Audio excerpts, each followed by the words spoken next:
오늘 요한복음 17장 9절에서 19절 본문의 말씀을 통해 예수님께서 보존하신 것을 위해 기도하라.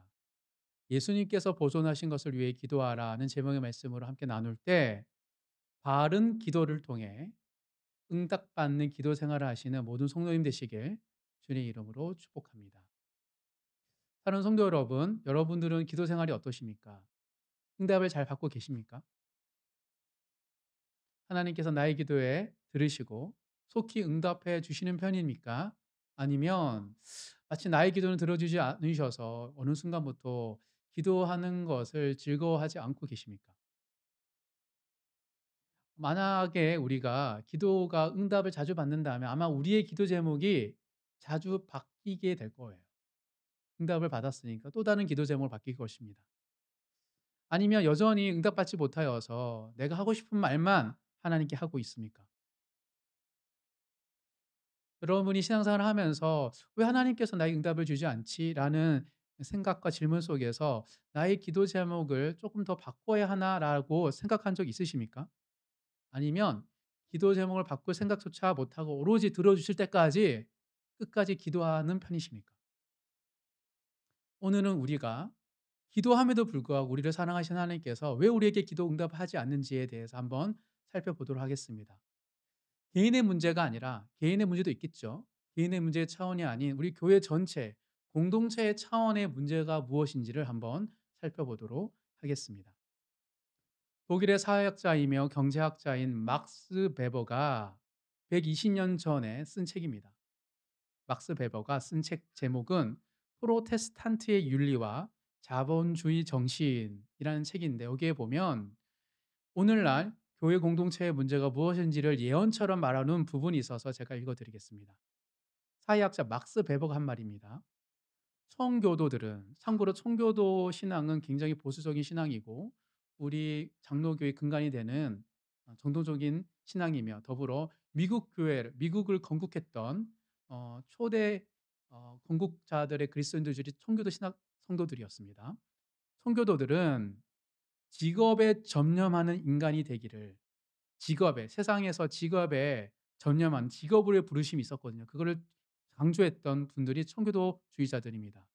그들이 원했던 반면에 우리는 그런 인간이 되지 않을 수 없다. 직업에 전념하는 인간이 될 수밖에 없었다. 인간은.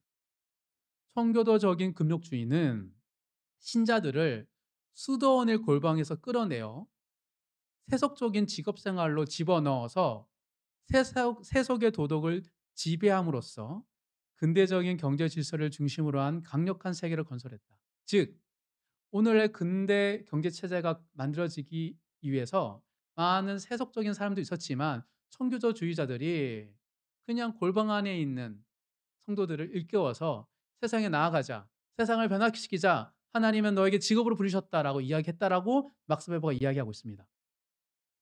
그러면서 막스 베버는 400년 전, 오늘로부터 400년 전에 있었던 청교도 신학자인 리차드 백스터의 말을 언급합니다. 참고로 굉장히 오늘날도 읽고 있는 훌륭한 분이세요. 리차드 백스터. 저에게도 이 책을 가지고 있습니다. 백스터는 성도들에게 재화, 돈에 대한 관심은 언제라도 벗어버릴 수 있게 가볍게 걸치고 있는 외투 같은 것이어야 한다고 말했지만 청교도 신학자들은 금욕주의자들이기 때문에 재와 돈에 대해서 얼마든지 입었다가 벗을 수 있는 외투라고 여겼어요. 그런데 역사적인 운명은 재화에 대한 관심이 가벼운 외투가 아니라 강철로 만든 쇠창살이 되게 하였다. 막스 베버가 이야기합니다. 금욕주의가 이 세계를 변화시키고 계속해서 영향을 미치면서 재화는 점점 더 강력한 힘으로 인간을 지배하게 되었고 결국에 인간이 그 힘에서 벗어나는 것은 불가능하게 되어 버렸는데 이것은 이전의 역사에서 유례가 없는 일이다. 즉 경건한 청교도주의자들이 세상을 나아가자, 세상을 변화시키자 했는데 오히려 돈에 대해서 안일한 태도를 가짐으로 말미암아 세속화를 더 선도했다라고 막스 베버는 이야기하고 있습니다. 이렇게 이해합니다. 오늘날 인간이 갇혀 있는 새 창살 안에는 120년 전에 이야기한 거예요. 금욕주의는 사라져 버렸고 금육주의자들이 세상을 만들어낸 새창살, 외투가 새창살이 되었는데 금육주의는 사라져 버렸고, 이것이 일시적인 현상일지 아니면 영속적으로 이어질 현상일지는 아무도 알 수 없다. 120년 전의 이야기였어요. 120 년이 흐른 지금 그 어느 시대보다 돈과 물질이 지배하는 세상을 저희가 살고 있습니다. 놀라운 것은 청교도 금욕주의자들이 세상을 변화시키려고 했던 그들의 안일한 태도가 이렇게 만들었다고 막스 베버는 이야기합니다. 그래서 예일대학교 신학교 교수인 미러슬라브 볼프는 그의 책 하나님의 말씀에 사로잡혀에서 막스 베베의 말을 인용하면서 돈에 대한 옛 청교도들의 생각은 어리석은 생각이었다라고 비평합니다.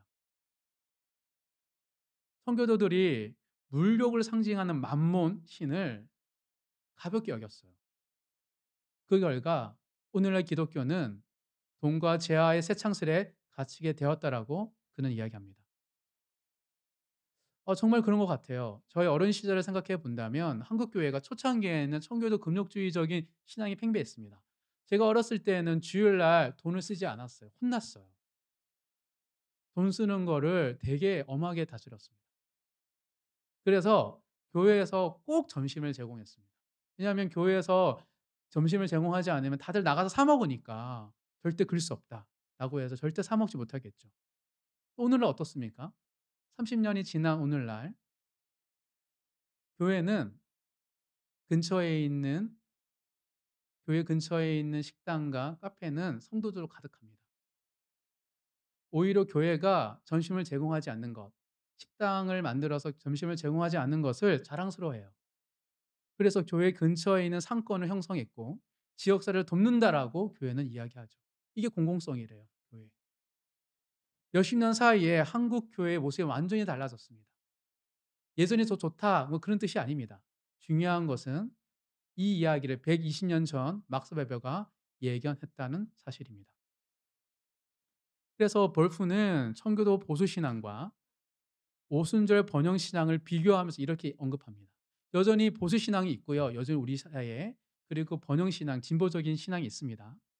청교도의 하나님은 절제를 가르치고 자적을 요구한 엄격한 금욕주의자였다. 그러니까 청교도 신앙들이 믿었던 하나님은 엄격한 금욕주의자였어요. 하나님이. 반면에 번영을 전하는 설교자들의 하나님은 거친 시장에서 받은 상처를 치료해 주고 능력과 풍성함을 약속하는 일종의 놀라운 얘기를 합니다. 한량이다. 번영 신앙을 주장하는 교회는 하나님을 한량이라 취급했대요. 참고로 볼프는 오순절 교회에서 자랐습니다. 이분은. 그러니까 청교도 보수 신앙들은 하나님을 엄격하게 만들었고 번영 신학자들은 하나님을 한량이라 만들었대요. 상당한 지체가 없지 않았지만 오랜 시간이 걸렸지만 전자의 하나님, 청교도의 하나님은 헛된 다람쥐 우리를 창조하는 걸 도운 반면에 가벼운 외투라고 여겼는데 돈이 아닌 새 창조를 만들었죠. 우리를 만들었어요. 그런데 회심의 열정을 품은 후자의 하나님, 번영신앙의 하나님은 회심의 열정이 있어요. 사람을 구원하는. 사람들이 그 우리 속에서 재미를 만끽하기를 바라고 최대한 부드럽게 쳇바퀴를 돌릴 수 있도록 애쓴다. 놀라운 통찰력으로 그가 경험했던 오순절 변형신앙과 보수 청교도 신앙에 대해서 이야기하고 있습니다. 즉 무슨 말입니까? 보수든 진보든 모든 오늘날 기독교 신앙은 만몬의 울타리에 갇히게 되었다라고 그는 이야기하고 있습니다. 허영의 해적 목마를 밀려면 쳇바퀴를 돌려면 자본을 축적하여 만족할 수 있는 상태로 만들 필요가 있다. 무기가 있어야 돌지 않아요. 그런데 끊임없이 돈을 소비하고 돈을 벌고 돈을 소비하고 돈을 버는 부의 창조가 지닌 마술적인 역설에 갇히게 되었다. 금욕주의를 요구한 하나님은 청교도 하나님이죠. 자기 탐닉을 부추기는 하나님에게 길을 양보해야만 했다. 번영신앙이죠. 더 나아가 잘 훈련된 노동을 명했던 하나님, 청교도 하나님은 번영신앙이죠. 소모품으로 변했다. 미러슬로브 볼프가 주장한 기독교의 모습은 무엇입니까? 한마디로. 오늘날 우리가 믿는 공동체의 신앙 전체가 성경에 말하는 하나님이 아니라 만몬의 덫에 갇힌 기독교라고 그는 이야기하고 있는 것입니다. 자나 우나 상관없이, 보수나 진보나 상관없이 모두가 만몬의 우상의 덫에 갇힌 하나님을 믿고 있다고 이야기하는 것이죠. 그 결과 기독교가 돈의 세상살에 갇혀 허영을 채우려고 하는 신앙으로 전락하게 되었다고 그는 얘기합니다. 보수신앙도 번영신앙도. 그래서 보수든 진보든 비슷해요. 교회 가면. 메시지도 비슷합니다. 놀랍게도. 사랑하는 성도 여러분, 우리의 기도 생활이 쉽게 응답받지 못하는 그 이유가 바로 여기에 있다고 저는 생각합니다.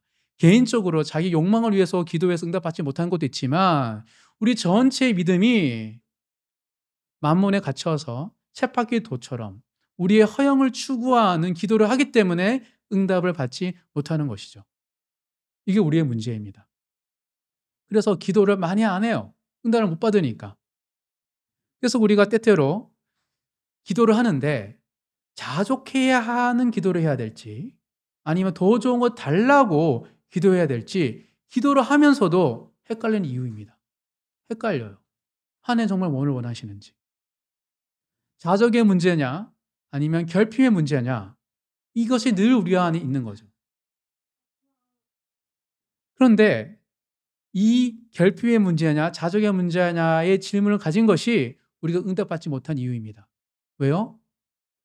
자족의 문제냐 결핍의 문제다도 다 똑같은 이야기입니다. 결국 뭐예요? 돈과 물질이 내 삶에 크다는 전제 속에서 말하는 기도이기 때문입니다. 이것이 만문에 물든 기독교이기 때문이죠. 이것을 사도 바울이 예견했고 성경에서 그의 수제자인 디모데에게 권면하고 있습니다. 한번 찾아볼까요? 디모데 후서 3장입니다.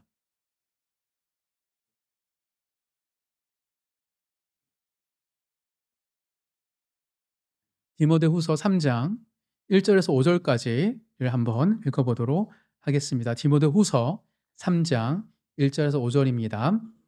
너는 이것을 알라 말세에 고통하는 때가 이르러 사람들이 자기를 사랑하며 돈을 사랑하며 자랑하며 교만하며 비방하며 부모를 거역하며 감사하지 아니하며 거룩하지 아니하며 무정하며 원통함을 풀지 아니하며 모함하며 절제하지 못하며 사나우며 선한 것을 좋아하지 아니하며 배신하며 조급하며 자만하며 쾌락을 사랑하기를 하나님 사랑하는 것보다 더하며 경건의 모형은 있으나 경건의 능력은 부인하니 이 같은 자들에게서 내가 돌아서라.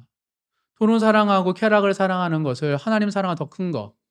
주일에 거룩하는 것보다 주일에 내 필요와 욕구를 채우는 교회를 찾고 그를 행위를 하는 것이 어느 정도 익숙해진 이 사회가 오늘날 아닙니까? 말세에 고통하는 때를 사도 바울은 예견했고 그것을 디모데에게 그때에 돌아서라고 이야기하고 있습니다. 그래서 예수님께서 제자들에게 이렇게 권면하신 거예요. 마태복음 6장 24절입니다. 마태복음 6장 24절. 마태복음 6장 24절. 다 같이 읽겠습니다. 한 사람이 두 주인을 섬기지 못할 것이니 혹 이를 미워하고 저를 사랑하거나 혹 이를 중히 여기고 저를 경히 여김이라.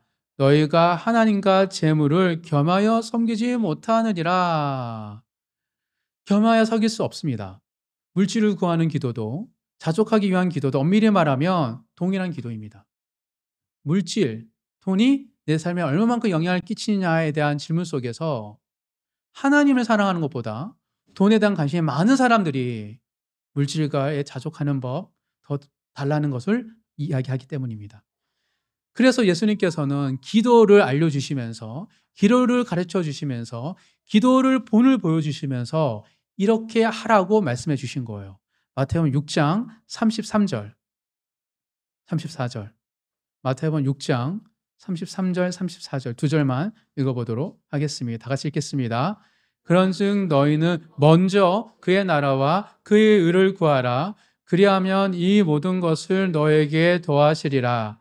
그러므로 내일 일을 위하여 염려하지 말라. 내일 일은 내일이 염려할 것이요 한날의 괴로움은 그날로 족하느니라. 주님께서 우리가 염려로 괴로울 줄 아셨어요. 자숙하지 못하는 아이에 대해서 괴로워하고 내가 더 많은 누리지 못해서 괴로워하고. 근데 그것이 해결되는 것이 이 세상의 뜻이 아니라 여전히 있는 거예요. 근데 먼저 그의 나라와 그를 구하라. 그래야 이 모든 것, 우리의 필요를 먹고 마시 입을 거에 대해서 채워 주신다라고 예수님께서 이야기하고 계십니다.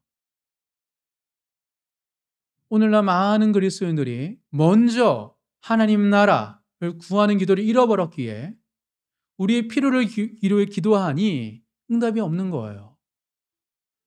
예수님께서 마지막 고별 기도에서 보여주신 하나님 영광을 위한 기도, 남은 제자들을 위한 기도, 미래 교회 공동체를 위한 기도에서 오늘 두 번째 남은 제자들을 위한 기도를 통하여서 우리가 어떻게 기도해야 되는지를 한번 살펴보도록 하겠습니다. 오늘 본문에 기록된 남은 제자들을 위한 예수님의 두 번째 고별 기도를 통해 먼저 그의 나라와 의를 위한 기도가 무엇인지를 분명히 깨닫는 모든 성도님 되시길 주님의 이름으로 축복합니다. 하나님 나라 위한 기도는 색창살 같은 물질 만능주의 세상에서 100% 은혜를 받는 응답을 받는 기도입니다. 예수님의 기도는 색창살에서 벗어나게 하는 기도이기 때문입니다. 우리가 벗어날 수 없어요. 세상에 묶여 있기 때문에. 기도를 할 때 우리는 이 세상에서 벗어날 수 있는 겁니다. 만몬의 색창살에 갇혀 있는 우리가 예수님의 기도를 배워야 할 이유입니다. 예수님께서 보존하셨고 끝까지 하나님께 간구하셨던 기도의 내용을 크게 세 가지를 살펴볼 때 온전한 기도를 통해 온전한 신앙으로 회복되시는 모든 성도님 되시길 주의 이름으로 축복합니다. 첫 번째입니다. 예수님께서 보존하셨고 지키셨고 지속적으로 응답하실 기도는 첫 번째, 영적 연합을 위한 기도입니다. 영적 연합을 위하여서 기도하셨습니다. 제자들을 위하여서 첫 번째 기도한 것이 그들의 하나됨, 영적 연합이었습니다. 오늘 본문입니다. 9절, 10절, 11절, 12절, 4절을 다 같이 다시 한번 읽겠습니다. 내가 그들을 위하여 비옵나니 내가 비옵는 것은 세상을 위함이 아니요 내게 주신 자들을 위함이니이다. 그들은 아버지의 것이로소이다. 내 것은 다 아버지의 것이요 아버지의 것은 내 것이온데 내가 그들로 말미암아 영광을 받았나이다. 나는 세상에 더 있지 아니하오나 그들은 세상에 있사옵고 남은 아버지께로 가옵나니 거룩하신 아버지여 내게 주신 아버지의 이름으로 그들을 보존하사 우리와 같이 그들도 하나가 되게 하옵소서. 내가 그들과 함께 있을 때에 내게 주신 아버지의 이름으로 그들을 보존하고 지키었나이다. 그 중에 하나도 멸망하지 않고 다만 멸망의 자식뿐이오니 이는 성경을 응하게 함이니이다. 예수님께서 제자를 위한 첫 번째 기도 제목은 무엇이었냐면 그들이 하나 되는 것, 영적 연합에 대한 기도를 제일 먼저 하셨습니다. 즉 성부와 성자와 성령께서 하나 되신 것처럼 제자들이 서로 하나 되기를 간절히 바라셨기 때문입니다. 이 영적 연합은 바로 예수님께서 이 땅에 오셔서 하신 주된 사역입니다. 요한복음 13장 34절 35절을 보면 새 계명을 너에게 주노니 이 새 계명을 주려고 이 땅에 오신 거예요. 서로 사랑하라. 너희가 사랑한 것 같이 너희도 서로 사랑하라. 너희가 서로 사랑하면 이로써 모든 사람이 너희가 내 제자인 줄 알리라. 내가 너희를 사랑한 것 같이 서로 사랑하라. 어떻게 사랑하는지를 알 수 있습니까? 예수님이 보여주셨어요, 제자들에게. 서로 사랑할 때 뭐가 일어난다? 너희가 내 제자인 줄 안다. 교회가 형성된다. 하나님 나라가 임한다. 그것을 알려주려고 누가 보여줘야 되잖아요. 어떻게 살아가는지를. 예수님 인간의 몸으로 오셔서 그 사랑하는 법을 보여주심으로 말미암아 제자들이 우리가 어떻게 살아가는 것이 마땅한지를 알게 해주신 것. 그게 이 땅에 오신 예수님의 주된 사역 중에 하나였습니다. 그냥 죽기 오셨으면 굳이 인격적인 관계를 안 하면 되죠. 오셔서 죽으시면 되잖아요. 새 계명을 알려주신 것도 예수님 주된 사역이었습니다. 어떻게 살아야 돼야 하는지. 또한 이 영적 연합은 예수님의 주된 사역일 뿐만 아니라 성령님, 보혜사 성령님의 주된 사역입니다. 에베소서 4장을 찾아보도록 하겠습니다. 에베소서 4장 3절 4절. 에베소서 4장 3절 4절 다 같이 읽겠습니다. 평안에 매는 줄로 성령이 하나 되게 하신 것을 힘써 지키라. 몸이 하나요 성령도 한 분이시니 이와 같이 너희가 부르심의 한 소망 안에서 부르심을 받았느니라. 성령님은 예수님이 보여주신 서로 사랑하는 것을 지키는 분이세요. 성령께서는 우리를 어느 공동체나 누군가를 만날 때 하나 되게 하세요. 왜요? 그것이 우리의 존재의 목적이기 때문이죠. 그래서 왜 이토록 성자 예수님도 성령 하나님도 왜 영적 연합을 위해서 이렇게 애쓰시는가? 본다면 크게 두 가지 이유가 있습니다. 이 영적 연합은 삼일체 하나님의 존재 방식이기 때문이에요. 그래서 11절에 보면 오늘 본문 우리와 같이 그들로 하나가 되게 하옵소서. 우리와 성부 하나님, 성자 예수님, 성령 하나님 우리와 같이 그들도 하나가 되게 하는 것. 영적 연합은 하나님의 존재 방식입니다. 그래서 그거를 우리에게 보여주시고 지키도록 하신 거예요. 왜 우리가 교회 공동체로 모여 있습니까? 힘들어서? 외로워서? 아닙니다. 그것이 하나님의 존재 방식이기 때문이에요.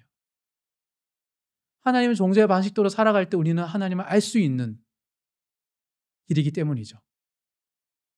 또한 하나님은 공동체로 존재하셨는데 세상을 지으신 목적도 동일합니다. 영적 연합이 세상을 지으신 목적입니다.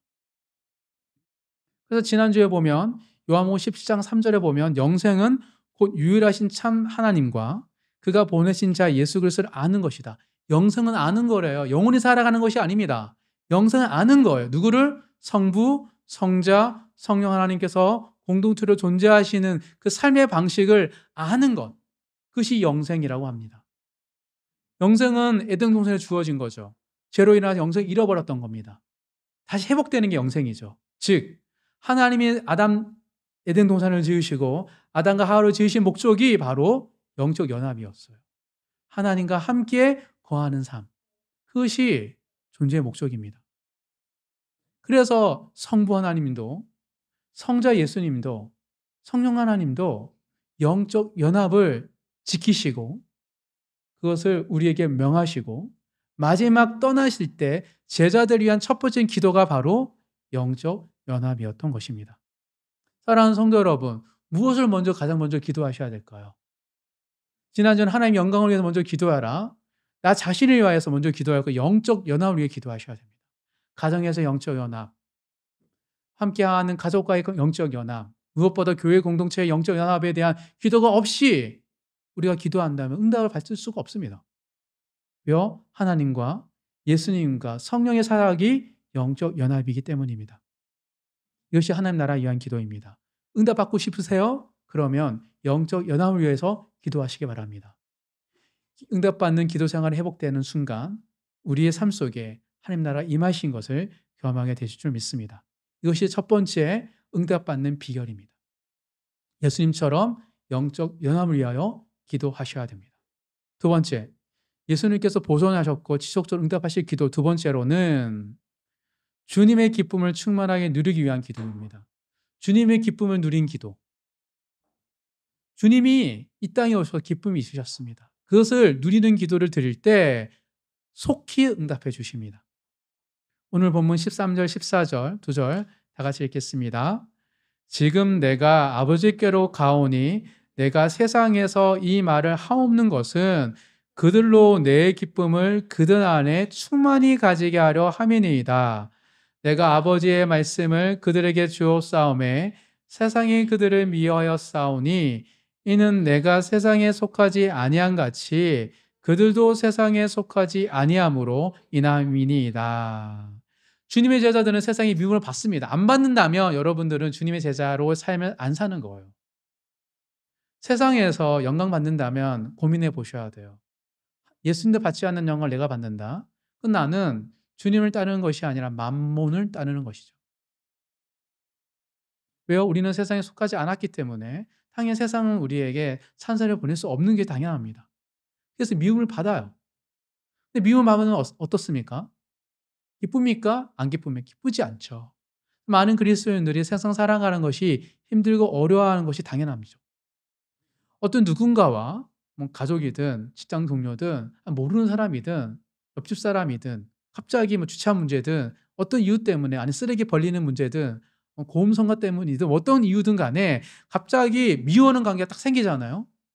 그러면 하루 종일 불쾌하고 마음이 속상해요. 우리 마음 가운데 우리 인생 가운데 미움이 찾아오잖아요. 하루 종일 기분이 나쁩니다. 근데 하물며 한 사람과도 전혀 모르는 사람과의 사이 속에서도 미워하게 되면 기분이 불쾌한데 온 세상이 나를 미워한다면 기쁠까요? 그래서 예수님께서 간절히 기도하시는 거예요, 제자들을 위하여. 하나님, 제자들에게 기쁨을 주옵소서. 이 세상에서 미움을 받을 텐데 너무 괴로울 것 같아요. 그래서 이 세상 속에서 기뻐할 수 있도록 기쁨을 하나님께 요청하고 있는 것입니다. 근데 그냥 기쁨을 요청하는 것이 아니라 이 세상에 오셔서 사셨던 예수님이 누린 기쁨을 제자들이 충분히 누릴 수 있도록 기도를 요청하고 있습니다. 예수님은 세상에서 가장 미움을 받으셔서 결국은 십자가에 달려 죽으셨잖아요. 그럼에도 불구하고 예수님은 기쁨이 있으셨어요. 바리새인들과 또 여러 사람들과 지내면서도 때로는 잔치하시고 웃고 떠드시고 먹고 마시면서 함께 웃고 함께 즐거워하시면서 온전히 우리와 함께 일상 속에서 지내는 것을 기뻐하며 사셨습니다. 기쁨이 충만하셨어요. 그럼 도대체 예수님이 이 미움받는 세상에서 얻게 된 누린 기쁨은 무엇일까요? 그것은 바로 하나님과 깊은 관계에서 얻는 기쁨이었습니다. 예수님은 새벽부터 밤늦게까지 열심히 일하고 나셔도 지친 몸을 안고 기도를 하셨어요. 왜 기도를 하죠? 기도하는 가운데 하나님과 연합이 이루어지니 기쁨이 채워지는 거예요. 또는 더불어 하나님과의 관계 속에서 연합을 이루셨지만 또 본인이 선택하신 하나님이 맡겨주신 제자들과도 영적 연합을 이루셨어요. 예수님 삶은 하나님과의 연합, 제자들과 연합 속에서 끊임없이 연합의 삶을 사셨던 것입니다. 그래서 그것을 옆에서 본 사도 바울이 요한복음의 저자 사도 바울이 요한일서에서 많은 초대교회 성도들에 이렇게 권면하는 거예요. 한번 찾아볼까요? 요한일서 1장 3절 4절. 예수님의 기쁨을 알았던 그리고 나서 누렸던 사도 요한이 이렇게 권면하고 있습니다.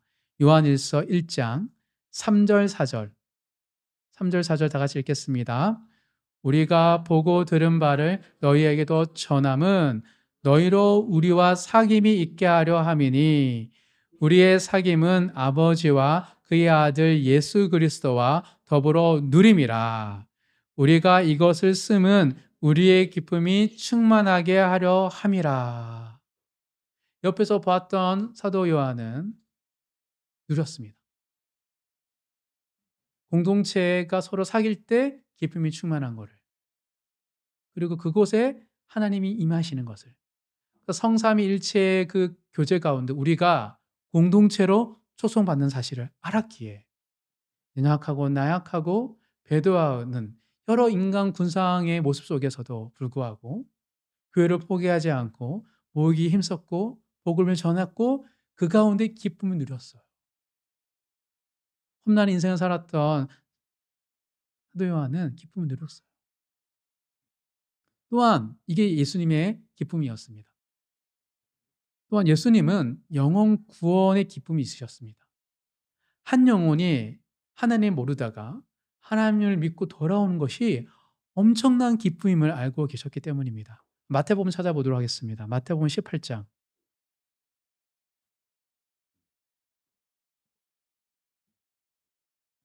마태복음 18장 12, 13, 14, 4절, 세 절을 다 같이 한번 읽겠습니다. 마태복음 18장 12, 13, 14절 다 같이 읽겠습니다.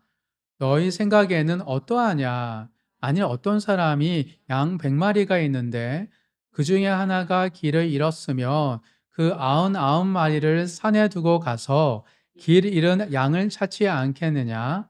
진실로 너에게 이르노니 만일 찾으면 길을 잃지 아니한 아흔아홉 마리보다 이것을 더 기뻐하리라.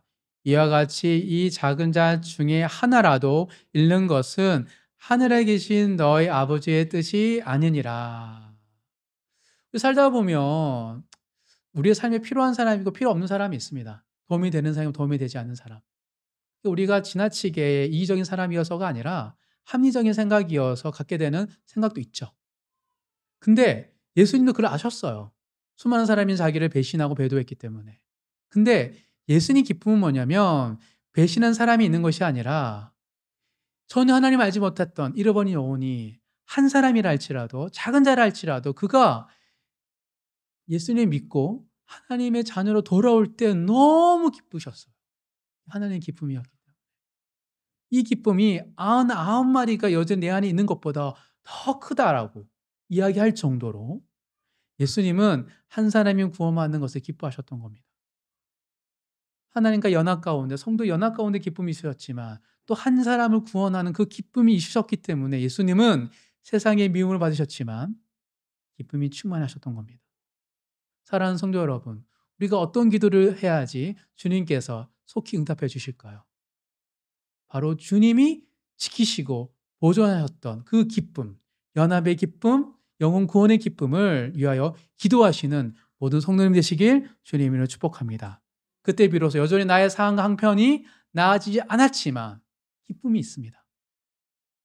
연합의 기쁨, 영혼 구원의 기쁨. 그 기쁨을 충만히 누리시고 기도하시는 모든 성도님 되길 주님 이름으로 축복합니다. 마지막 세 번째입니다. 예수님께서 보존하셨고 지속적으로 응답하실 기도 세 번째는 진리의 말씀으로 거룩해지기 위한 기도입니다. 말씀으로 거룩해지기 위한 기도. 거룩한 기도를 할 때 주님은 속히 응답해 주십니다. 오늘 본문입니다. 15절, 16절, 2절 다 같이 한번 읽어보도록 하겠습니다. 내가 비옵는 것은 그들을 세상에서 데려가시기를 위함이 아니오 다만 악에 빠지지 않게 보존하시기를 위함이니이다. 내가 세상에 속하지 아니한 같이 그들도 세상에 속하지 아니하여 싸움나이다. 예수님께서 제자들을 위해서 기도할 때 속히 빨리 천국에 데려가는 것을 위해서 기도한 게 아닙니다. 이 세상에서 악에 빠지지 않도록 청교도주의자들이 악한 세상에서 직업으로서 부르심을 가지고 세상을 변화시킨 것이 하나님 마음인지 알았어요. 근데 만몬에 대해서 경계심이 약했던 거죠. 예수님은 그걸 아셨습니다. 악에 빠지지 않도록. 그래서 기도하십니다. 간절히. 세속에 물들지 않는 거룩은 정말 어렵기 때문입니다. 세상에 있다 보면 당연히 물들죠. 더러운데 오물 가운데 있는데 왜 우리가 몸이 안 깨끗하겠어요? 물듭니다. 그래서 그것을 악에 빠지지 않도록 간절히 기도하십니다. 그래서 거룩은 우리가 세상을 살아가면서 꼭 지켜야 하고 보존해야 할 가치입니다. 만약 우리가 거룩한 사람으로 우리 지키지 못한다면 하나님이 즐겨 사용하지 않을 뿐만 아니라 응답이 없습니다. 하나님은 거룩한 사람을 즐겨 사용하시기 때문입니다. 또한 거룩은 악한 세상에 농락당하지 않는 능력입니다. 강명한 천사로 가장한 사단이 우리에게 우리의 필요와 우리의 욕구와 자족하는 나와 필요를 느끼는 나에게 끊임없이 뭔가를 주고 뺏으면서 우리를 농락할 때 거룩한 자는 이게 악한 자가 나를 농락한다는 사실을 알게 돼요. 그래서 분별하는 힘이 있습니다. 거룩에는. 그래서 예수님께서 거룩을 위하여 간절히 기도하셨던 것이죠. 그럼 어떻게 악에 빠지지 않는 거룩을 지킬 수 있을까요? 예수님 기도에 보면 구체적으로 거룩을 지킬 수 있는 비결이 담겨 있습니다. 17절, 18절, 19절 세 절 다 같이 읽겠습니다. 그들을 진리로 거룩하게 하옵소서. 아버지의 말씀은 진리니이다. 아버지께서 나를 세상에 보내신 것 같이 그들을 세상에 보내었고 또 그들을 위하여 내가 나를 거룩하게 하오니 이는 그들로 진리로 거룩함을 얻게 하려 함이니이다. 진리로 거룩해지는 거예요. 하나님의 말씀으로. 근데 어떤 사람들이 하나님의 말씀으로 거룩해지죠? 보냄받은 자. 하나님을 예수님을 믿고 예수님이 세상에 보냄받은 자가 세상에 거룩해질 수 있습니다. 보냄받은 것도 없는데 나를 향하여서 내가 보내신 이 일터에 또 가정에 세상에서 나를 통해 이루실 하나님의 꿈과 사명이 없는데 우리가 섣불리 나아가면 거룩을 지키기 어렵습니다. 그리고 보냄 받았다라고 다 거룩을 지키는 게 아니에요. 하나님의 말씀을 가지고 거룩을 지킬 수 있습니다. 왜요? 말씀은 검이기 때문에. 이 검은 악한 자를 묻히는 검이기도 하지만 죄악으로 물든 우리를 깨끗게 하는 의사의 검이기도 하기 때문입니다. 히브리서 찾아보겠습니다. 히브리서 4장.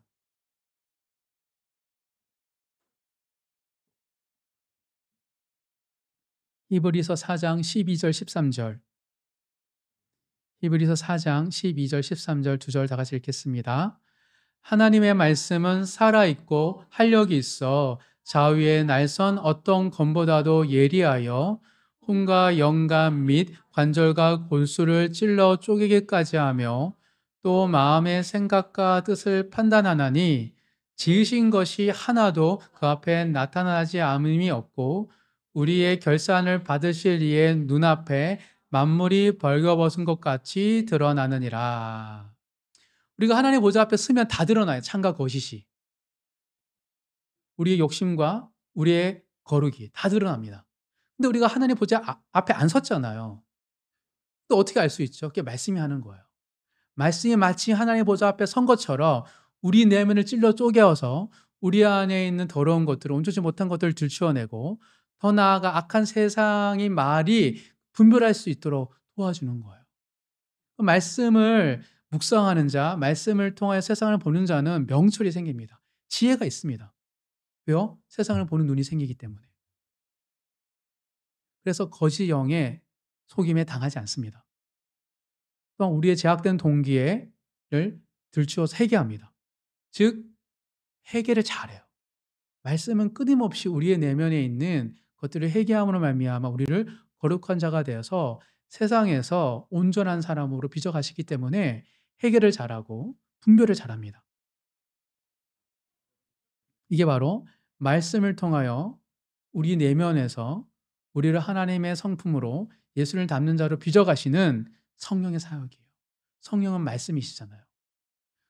그래서 성령 충만한 자들은 말씀을 통해 끊임없이 자신을 보고 세상을 보면서 뚜렷하고 명쾌한 길을 걷습니다. 사랑하는 성도 여러분, 여러분들의 말씀 생활은 어떠십니까? 매일마다 말씀 읽을 때마다 회개가 일어나고 내 주위의 세상과 동료들과 내가 걸어갈 길에 대해서 명쾌해지십니까? 말씀을 통해 나와 세상을 더 이해하고 계십니까? 말씀을 통해 세상을 보는 안목이 넓어지셨습니까? 그리고 내 안에 있는 거짓된 것들, 끊임없이 뽑으면 뽑아도 올라오는 잡초 같은 나의 죄성을 토설하면서 회개하고 계십니까? 만약 개인 경건을 통하여서 나와 세상과 하나님에 대해서 더 깊이 이해하고 있지 않고 있다면 우리는 거룩하지 않다는 증거입니다. 거룩하지 않으면 응답이 없어요. 아무리 이야기하고 고백해도 하나님이 나와 상관없는 자처럼 느껴집니다. 그래서 금욕주의를 강요하는 무서운 하나님이나 아니면 뭐든 잘 될 거야. 열심히 살지 않으면 괜찮을 거야. 라는 한량이처럼 보이는 하나님으로 변질되는 거예요. 사랑하는 성도 여러분, 말씀으로 거룩해지기를 예수님처럼 기도하시는 모든 성도님 되시길 주의 이름으로 축복합니다. 그것이 바로 끊임없이 기도하고 응답받는 비결이기 때문입니다. 말씀을 정리하겠습니다. 안타깝게도 돈과 재물의 세상설에 우리가 갇혀 있다라고 사회학자도 이야기하고 있고 신학자도 이야기하고 있습니다. 허영이 쳇바퀴에서 끊임없이 소비하게 하여서 뒤떨어지지 않게 하여서 인싸가 되게 하여서 하나님께 간구하는 우리 모두의 삶이 현대인의 패턴과 닮아 있다라고 이야기하고 있습니다. 어떻게 하면 우리가 초대교회 모습처럼 예수님처럼 살 수 있을까를 질문을 한다면 산에 들어가는 것이 아닙니다. 세상은 등지는 것이 아닙니다. 예수님처럼 기도하는 겁니다. 예수님은 세상에 머물면서도 온전한 자가 어떻게 살 수 있는지를 몸소 보여주셨기 때문입니다. 예수처럼 기도할 때 우리는 예수님처럼 살아갈 수 있습니다. 예수님처럼 기도 응답을 받으면서 밤마다 새벽마다 기도하고 응답받으며 살아갈 수 있다는 것이죠. 따라서 기도 응답을 경험하기 위해서는 만물을 위한 기도가 아니라 예수님처럼 기도해야 됩니다. 예수님께서 보존하신 것을 위해처럼 기도할 때 우리는 응답받게 되고 두 종인을 섬기지 않고 하나님을 섬길 수 있기 때문인 것입니다. 예수님께서 보존하신 기도는 첫 번째 영적 연합을 위한 기도였습니다. 항상 먼저 서로 사랑하는 것, 주님 안에 함께 거하는 것이 첫 번째 기도였고 두 번째로는 주님의 기쁨을 누리는 겁니다. 항상 기뻐하라. 기쁨은 하나님 주신 선물이기 때문입니다. 그래서 기도하셨고 마지막 세 번째 기도는 진리의 말씀으로 거룩해지는 것을 기도하셨습니다. 지혜와 명철이 커지는 것, 세상을 푸는 안목이 넓어지는 것, 그것은 바로 말씀에 있기 때문입니다. 하나님 나라를 위한 이 세 가지 기도를 예수님처럼 매일 들으심으로 우리의 기도에 즉시 응답하시는 하나님을 경험하시는 모든 성도님 되시길 주님의 이름으로 축복합니다.